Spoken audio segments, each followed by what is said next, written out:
চলুন বন্ধুরা, আজকে কুমড়ো পাতার পুর দেওয়া কুমড়ো পাতার বড়া ভাজবো।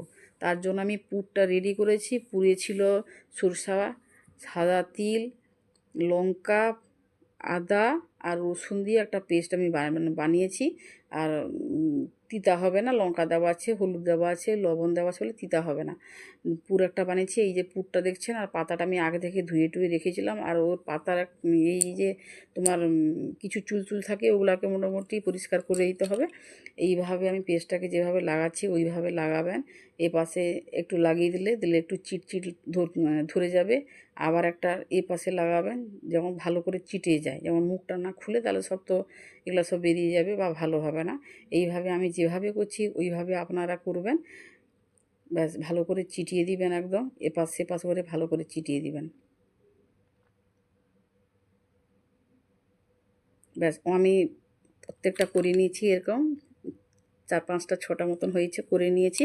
এটাকে যে ডুবাবো, এটা আমি কিন্তু বেসনে ডুবাবো না, এটাকে দিয়েছি তোমার ছোলার ডাল একটু আছে, আর 1-2 চামচ বেসন আছে, আর মসুরের ডাল আছে।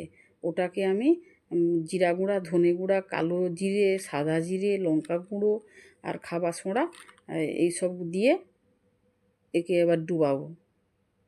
ততক্ষণে আমি কিন্তু গ্যাসে তেল মানে কড়া বসিয়ে দিচ্ছি। ওই তেলটা নিয়ে কিন্তু ওই ব্যাটারে দেওয়া আছে, যাতে একটু মুচমুচ করে গরম তেলটা দিলে। এইভাবে এপাশ সেপাশ করে ডুবাবেন, যাতে মুখটা ভালো করে ধরবেন। আর মুখের দিকটা কিন্তু কড়াইতে দিবেন, অল্প আঁচে অল্প তেলে এপাশ সেপাশ করে কিন্তু লাল লাল করে ভাজবেন। গরম গরম ভাতে কিন্তু পরিবেশন করবেন। হ্যাঁ, অবশ্যই ওর যে ভিতরে যে মশলাটা দিয়েছি ওটা কিন্তু অনেক সময় কাঁচা থেকে যায়, উপরটা ফুলে যায়। তখন কি করুন বলুন তো, হয়তো একটা গ্লাস নিয়ে তার পিছনের দিকটা দিয়ে একটু জেঁকে জেঁকে দিবেন। সেটা পরেই যখন দেখবেন দুপাশে ভাজা ভাজা লাল লাল হয়েছে, তখন কিন্তু জাঁকাটা শুরু করবেন।